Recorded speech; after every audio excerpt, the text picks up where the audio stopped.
नमस्कार, मैं doctor Manju Mehrotra, assistant professor आरमेला PG college, affiliated Banaras Hindu university, home science department. आज मेरे लेक्चर का टॉपिक है प्रपोजल राइटिंग। प्रपोजल मतलब प्रस्ताव। अनुसंधान के क्षेत्र में जब स्टूडेंट रिसर्च में एडमिशन लेने जाता है तब वह अपने रिसर्च एडमिशन के दौरान एक प्रपोजल बनाता है और वह प्रपोजल इस तरह से वो तैयार करता है कि वह जो एग्जामिनर या सुपरवाइजर के सामने जब वह उसे प्रस्तुत करे तो वो जिस तरह से उसने उसे बनाया है उसे सुपरवाइजर को या जो इंटरव्यू में बैठा है उसे सारी चीजें एकदम क्लियर कट समझ में आ जाए। तो प्रपोजल बनाते समय सबसे पहले जो स्टूडेंट है उसको यह ध्यान में रखना होता है कि प्रपोजल बहुत ज्यादा बड़ा नहीं बनाना चाहिए, मैक्सिमम 4 से 5 पेज का होना चाहिए। लैंग्वेज बहुत इजी एवं सरल होना चाहिए, स्पष्ट होना चाहिए और सामने वाले व्यक्ति को जो बातें हम प्रस्तुत कर रहे हैं वह स्पष्ट समझ में आए।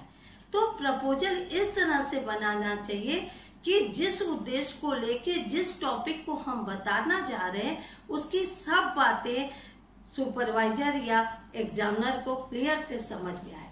तो प्रपोजल बनाने के लिए समय हम कुछ पॉइंट्स को ध्यान में रखते हैं जिसको ध्यान में रख के प्रपोजल तैयार करते हैं। तो एक एक पॉइंट्स हम डिस्कस करते जाएंगे कि प्रपोजल हमको कैसे बनाना है और उस पॉइंट्स के अंतर्गत हमको कौन कौन सी बातें ध्यान रखनी है। प्रपोजल बनाते समय सबसे पहले हमको यह ध्यान रखना है कि वो छोटा और संक्षेप में हो, क्योंकि बहुत बड़ा यदि प्रपोजल होगा तो जो एग्जामिनर होगा वो उसे पढ़ेगा नहीं। तो सबसे पहले प्रपोजल में हम इंट्रो बनाते हैं या भूमिका लिखते हैं। इंट्रोडक्शन में हमें किस टॉपिक्स पे रिसर्च करना है वो डिसाइड करते हैं। जैसे मान लीजिए हमने कोई प्रपोजल बनाया, उस प्रपोजल में हम प्रपोजल का टॉपिक रख रहे हैं वर्किंग वुमेन में डायबिटीज रोग, मतलब कामकाजी महिलाओं में मधुमेह रोग। तो जब हम यह टॉपिक डिसाइड कर रहे हैं प्रपोजल में, तो इंट्रो में हमको सबसे पहले लिखना होगा कि डायबिटीज रोग क्या है, वो कैसे होता है, उसके क्या सिम्टम्स है, यदि किसी को डायबिटीज हो जाता है तो कैसे उसको हम कंट्रोल करेंगे। मतलब डायबिटीज रोग के बारे में हम संक्षेप में इंट्रो में जानकारी देते हैं। और हमारा टॉपिक क्या है, हमारा टॉपिक है वर्किंग वीमेन में। तो कामकाजी वीमेन क्या है, किस फील्ड में कार्य कर रही हैं, इन सारी बातों को हम अपने इंट्रो में देते हैं। तो सबसे पहला टॉपिक हो गया हमारे प्रपोजल का कि इंट्रोडक्शन, उसमें हम उन बातों की जानकारी देंगे। दूसरा पॉइंट आता है हमारा review of literature. Review of literature का मतलब होता है साहित्य का पुनरावलोकन। हमने इंट्रो में आपको बताया कि हम अपने जो प्रपोजल है उसका टॉपिक रख रहे हैं कामकाजी महिलाओं में डायबिटीज रोग। तो अब हम जब रिव्यू ऑफ लिटरेचर का मतलब है हम अलग अलग पहले उस विषय में कौन कौन से रिसर्च हो चुके हैं, अनुसंधान हो चुके हैं, इसकी जानकारी हम विभिन्न आर्टिकल्स, पत्र पत्रिकाओं, जर्नल के माध्यम से हम जो लोग अनुसंधान पहले कर चुके हैं इस विषय पे उसकी जानकारी संक्षेप में हम रिव्यू ऑफ लिटरेचर में देते हैं कि क्या क्या अध्ययन लोगों ने कामकाजी महिलाओं पे डायबिटीज रोग में किया है और किस तरह से किया है। तो प्रपोजल का दूसरा टॉपिक हो गया, दूसरा पॉइंट्स हो गया हमारा रिव्यू ऑफ लिटरेचर या साहित्य का पुनरावलोकन। मतलब जो पुराना साहित्य है उसको हम फिर से अध्ययन करेंगे और हम जानने की कोशिश करेंगे कि हमारे पुराने एक्सपर्ट्स विद्वान ने इस फील्ड में क्या क्या काम किया। अब तीसरे पॉइंट्स में आते हैं हम। तो तीसरा पॉइंट हमारा होता है ऑब्जेक्टिव्स। ऑब्जेक्टिव्स का मतलब उद्देश्य। जो हम अपना रिसर्च प्रपोजल बनाए हैं, जैसे कामकाजी महिलाओं में डायबिटीज रोग, तो हम उसके बारे में कुछ पॉइंट्स बनाते हैं, कुछ उद्देश्य बनाते हैं। वो उद्देश्य भी हमारा बहुत ज्यादा नहीं होना चाहिए, मैक्सिमम 5 या 6 होना चाहिए। तो उसमें हम बनाएंगे डायबिटीज रोग कामकाजी महिलाओं में किस तरह से होता है, उसमें कामकाजी महिलाएं क्या क्या जैसे उद्देश्य को हम 4-5 टॉपिक में बना रहे, कामकाजी महिलाएं किस तरह से उसको कंट्रोल करती हैं, उसके लिए उनका क्या अपनी दिनचर्या लाइफ स्टाइल किस तरह की होती है, डॉक्टर्स क्या कैसे आती जाती हैं, सारी चीजें हम अपने ऑब्जेक्टिव में इन सारी बातों की हम प्रपोजल के रिसर्च के माध्यम से जानकारी प्राप्त करेंगे। तो तीसरे टॉपिक्स में हम प्रपोजल में लिखते हैं कि ये उद्देश्य पे हम अपने अनुसंधान में हमको काम करना है। मतलब 5 से 6 उद्देश्य हम बनाते हैं, लेकिन उद्देश्य बनाते समय हमें एक बात ध्यान रखना चाहिए कि उद्देश्य छोटे होना चाहिए, सरल होना चाहिए, और सामने वाले व्यक्ति को हम प्रपोजल बता रहे हैं तो वो पढ़े तो उसे सारी बातें क्लियर और स्पष्ट समझ में आए। फिर नेक्स्ट 4th पॉइंट हमारा आता है यूटिलिटी ऑफ रिसर्च प्रपोजल। इस रिसर्च को, इस प्रपोजल को बनाने का हमारा क्या महत्व है, क्या उसकी उपयोगिता है। मतलब कि हम यदि यह रिसर्च करेंगे तो समाज में उसकी क्या उपयोगिता होगी, जिसपे हम रिसर्च करेंगे उसको उससे क्या लाभ होगा, और हम स्वयं रिसर्च कर रहे हैं हमको उससे क्या फायदा होगा, और आगे जनरेशन को हम क्या बता पाएंगे। तो मतलब कामकाजी महिलाओं में डायबिटीज रोग के बारे में जो हम जानकारी दे रहे हैं उससे हम सोसाइटी को क्या बता पाएंगे, उससे उनको कुछ लाभ प्राप्त होगा या नहीं। मतलब हम अपने प्रपोजल का इम्पोर्टेंस बताते हैं, वो भी यदि हम पॉइंट्स में महत्व बताएंगे, जैसे कि हम कामकाजी महिलाओं में डायबिटीज रोग यदि हो जाता है तो उनको क्या करना चाहिए, कैसे अपना खान पीन रखना चाहिए, कैसे अपनी एक्सरसाइज, सारी चीजों के बारे में हम उसके महत्व के बारे में बताएंगे। तो उससे ये रिसर्च आगे के लिए और हमारे लिए, सोसाइटी के लिए क्या लाभ होगा, इसके बारे में जानकारी प्राप्त होगी। हम इम्पोर्टेंट पे आ गए। अब उसके बाद 5th पॉइंट में हम आते हैं। 5th पॉइंट हमारा होता है हाइपोथेसिस या उपकल्पना। तो जब भी हम उपकल्पना का मतलब होता है कि पहले से इमेजिनेशन या कल्पना करना कि हम जब रिसर्च करेंगे या प्रपोजल जो हम बना रहे हैं उन महिलाओं पे, डायबिटीज रोग की महिलाओं पे, वर्किंग वुमेन पे जो हम रिसर्च करने वाले हैं उसका क्या क्या संभावित उत्तर हमको प्राप्त होगा, इसका हम 4 से 5 पॉइंट्स बनाते हैं।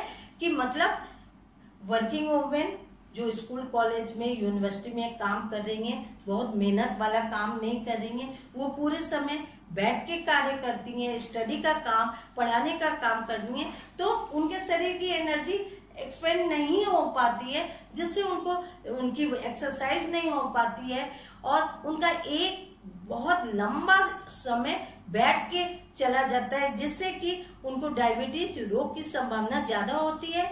और इस कारण से हम ये कल्पना या संभावित आंसर सोचते हैं कि क्या क्या हो सकता है, कि इन महिलाओं को कितनी % गुंजाइश हो सकती है। लेकिन उपकल्पना में एक बात का और भी ध्यान रखना चाहिए, जरूरी नहीं है कि जो आंसर हम सोच रहे हैं जब हम रिसर्च करें तो वो हमारे उत्तर की प्राप्ति हो ही।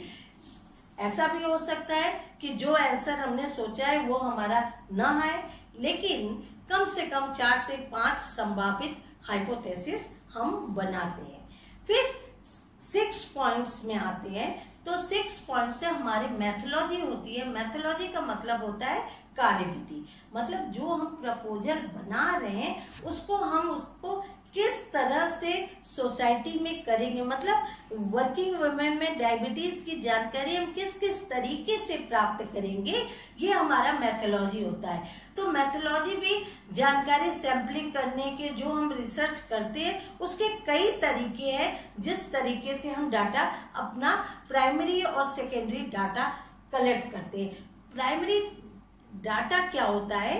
प्राइमरी डाटा का मतलब होता है कि जो रिसर्च कर रहा है व्यक्ति वो खुद से जो डाटा अपनी तरफ से कलेक्ट करता है। और सेकेंडरी डाटा वो होता है जो पहले रिसर्च हो चुका है, हम मैगजीन, आर्टिकल, जर्नल के माध्यम से जो जानकारियां हम हासिल करते हैं वो सेकेंडरी डाटा होता है। तो रिसर्च के क्षेत्र में कोशिश यही होना चाहिए कि जब हम रिसर्च करने जा रहे हैं तो हम प्राइमरी डाटा को ज्यादा से ज्यादा कलेक्ट करें। सेकेंडरी डाटा से हम हेल्प लेते हैं, लेकिन कोशिश हमारी रिसर्च में प्राइमरी डाटा कलेक्ट करने की होती है। तो प्राइमरी डाटा कलेक्ट करने के लिए हम 4 से 5 तरीका अपनाते हैं। सबसे पहले हमारा मेथड होता है इंटरव्यू मेथड, मतलब जिस लोगों पे हमें रिसर्च करनी है, हमारे रिसर्च का टॉपिक है वर्किंग वुमेन में डायबिटीज, तो जिन महिलाओं से हमें जानकारी प्राप्त करनी है उनका सबसे सरल तरीका है कि हम साक्षात्कार या इंटरव्यू के माध्यम से उनसे जानकारी प्राप्त करें। इंटरव्यू माध्यम क्या हुआ, उद्देश्यपूर्ण तरीके से आमने सामने हम 2 व्यक्ति मतलब हम और जिससे हमें जानकारी लेना है वो बैठते हैं और जो हमने अपने प्रश्न तैयार किए हैं क्रमशः उसकी जानकारी लेते जाते हैं। तो इंटरव्यू मेथड में जानकारियां बहुत स्पष्ट और एकदम सही उत्तर हमको प्राप्त होता है।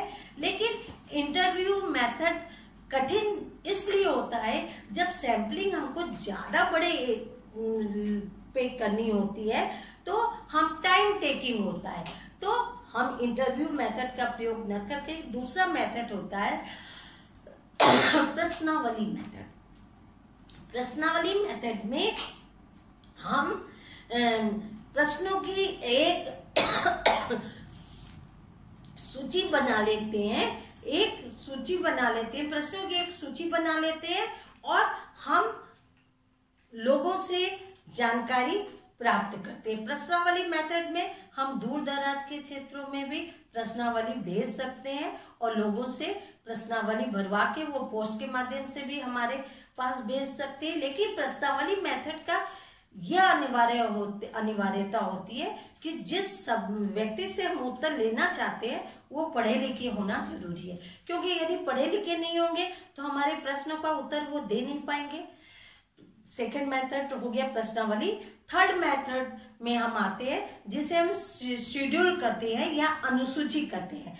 तो शेड्यूल में हम अनुसूची प्रश्नों का एक पूरा मॉडल या एक रूप तैयार कर लेते हैं, प्रश्न तैयार कर लेते हैं और हम आमने सामने बैठ के प्रश्नों का उत्तर लेते हैं। शेड्यूल में यह जरूरी नहीं है कि सामने वाला व्यक्ति पढ़ा लिखा हो, वो अनपढ़ भी हो तो वो हमको बताएगा, हम उसकी जानकारी, दी हुई जानकारी स्वयं से भरेंगे। तो अनुसूची मेथड्स में भी जानकारी लेने में टाइम टेकिंग होता है, समय ज्यादा लगता है। फिर उसके बाद एक मेथड आता है ऑब्जर्वेशन मेथड। तो ऑब्जर्वेशन मेथड का मतलब होता है कि देख के जानकारी प्राप्त करना। तो उसमें भी 2 तरह से हम जानकारी प्राप्त करते हैं, एक सहगामी और एक असहगामी। मतलब सहगामी या असहगामी मतलब मत और ज्यादा हम क्लियर करते हैं। ऑब्जर्वेशन मेथड में एक साथ रह के हम जानकारी कि सामने वाला जो व्यक्ति उत्तर दे रहा है वो उसको पता हो है कि हमको ऑब्जर्व किया जा रहा है। और दूसरा जो जानकारी हम प्राप्त करते हैं, जिसकी हम जानकारी ले रहे हैं उसको नहीं पता है कि उसकी जानकारी हम कलेक्ट कर रहे हैं। तो इस 2 तरह से ऑब्जर्वेशन मेथड में हम जानकारी प्राप्त करते हैं। फिर 4 मेथड हो गया। उसके बाद हमारा मेथड आता है सैंपलिंग मेथड। सैंपलिंग मेथड का मतलब होता है, कई बार जैसे हमने 4 तरीका बताया उसके बाद हम सैंपल लेंगे कहाँ से। कई बार मान लीजिए हमने वर्किंग वुमेन में डायबिटीज रोग की स्टडी हमें करना है, तो हमने बनारस एरिया लिया। बनारस क्षेत्र बहुत बड़ा क्षेत्र है, उसमें हम एक पर्टिकुलर मान लीजिए गौदलिया क्षेत्र लेते हैं। तो गौदलिया क्षेत्र भी बहुत बड़ा है, उसमें भी कई वार्ड है। तो उसमें हमको 250-300 कैंडिडेट से क्वेश्चनएयर या शेड्यूल भरवानी है। तो हम उसमें से रैंडम तरीके से सैंपलिंग कर लेते हैं, पायलट रिसर्च के माध्यम से अपने क्वेश्चन या शेड्यूल को भरवा लेते हैं। तो सैंपलिंग में हमको यह ध्यान में रखना चाहिए कि जो हम सैंपल ले रहे वो बहुत बड़ा ना ले। तो एरिया को डिसाइड करते समय हमें यह जरूर ध्यान रखना होगा कि ऐसे एरिया से हम सैंपलिंग करें जो हम बहुत बड़ा क्षेत्र ना हो, क्योंकि हम 250-300 या मैक्सिमम 400 लोगों की रिसर्च में सैंपलिंग हमें करना है। उसके बाद आता है हमारी मैथोलॉजी हो गई, और मैथोलॉजी में हमने आपको ये 5 तरीका बता दिया कि इस तरीके से हम अपनी कार्यविधि, अपना रिसर्च प्रपोजल बनाए। अब रिसर्च प्रपोजल जो हमने तैयार किया उसमें अलग अलग बुक्स, मैगजीन्स, आर्टिकल, जर्नल या वेबसाइट से हम हेल्प लेते हैं। तो कार्यविधि या मेथोलॉजी के बाद मेरा लास्ट पॉइंट आता है रेफरेंसेस। रेफरेंसेस या बिब्लियोग्राफी आप कर लीजिए। तो बिब्लियोग्राफी में हमने किस किस जगह से क्या क्या हेल्प ली है, किस किस तरीके से हमने प्रपोजल तैयार करने में किस किताब, किस मैगजीन की सहायता ली है, इन सारी बातों का हम विवरण देते हैं। उसके लिए भी जब हम विवरण तैयार करते हैं तो हमें कुछ बातों का ध्यान रखना होता है।